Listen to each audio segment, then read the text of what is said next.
The Orthodox court sent the decree down to the lower courts, and it was made law. It was a good law, and the people rejoiced. The law was placed in the order of its creation in a book of laws everyone had access to, in the great halls of the great city of this, our great nation.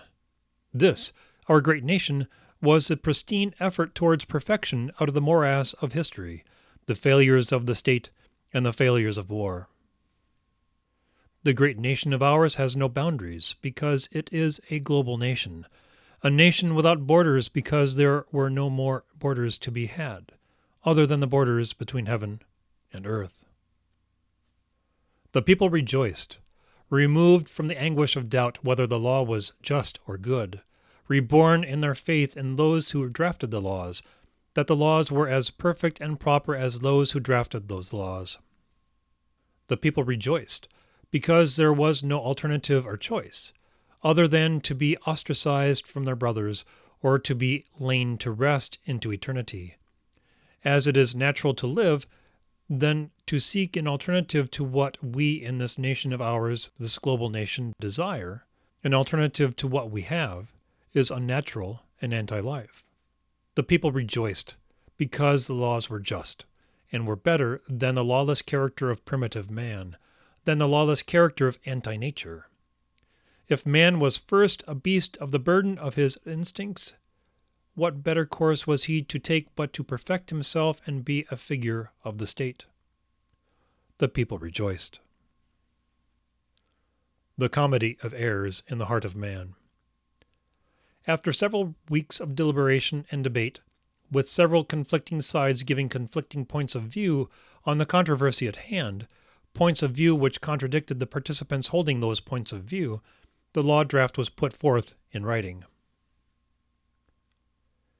In drafting the language of this law, the document itself, the document had to have as many pages as numbers of citizens the law was to command, and each page had to have the same number of words as the number of people the law would command.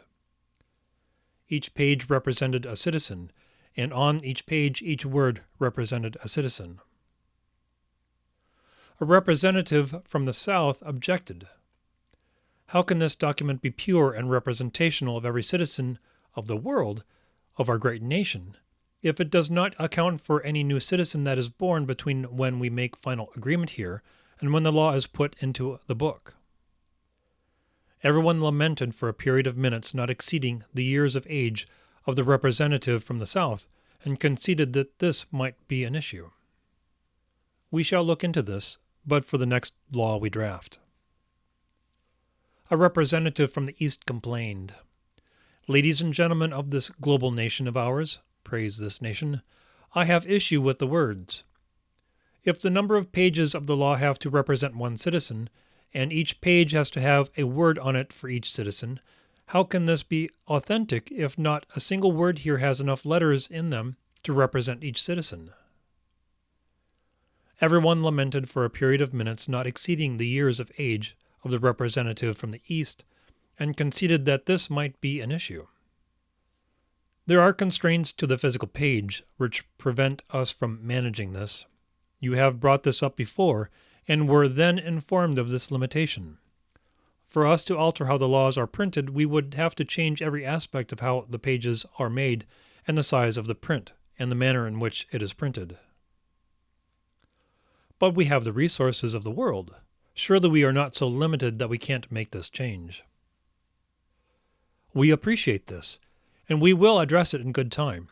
It is not for a lack of resources, but for the time it would take to make the adjustment.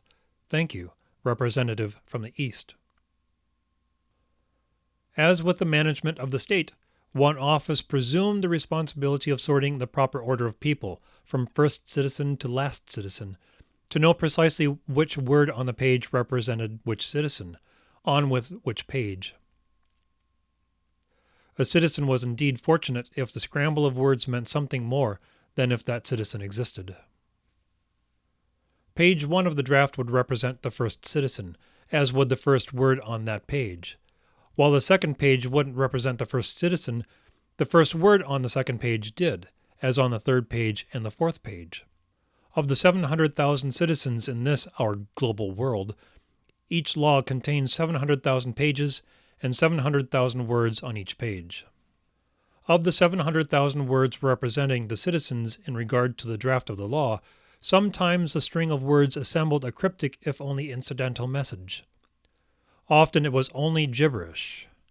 As the string of words were made incomprehensible, there were those citizens of a mystic impulse who presumed themselves experts on divining what the 700,000 words truly meant, rather than what they actually spelled out.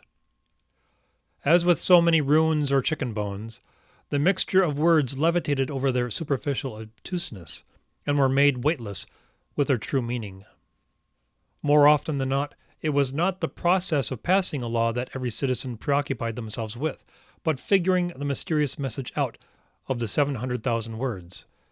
Rather than learning the new law being drafted, contradicting with other points of view they held as to what previous laws may have meant, each citizen took effort to find their word, and where it was on the page. There were no explicit examples of these contradictions between laws, as the contradictions themselves were so complete that the arguments within the contradictions vanished from existence the moment they were uttered to be examined.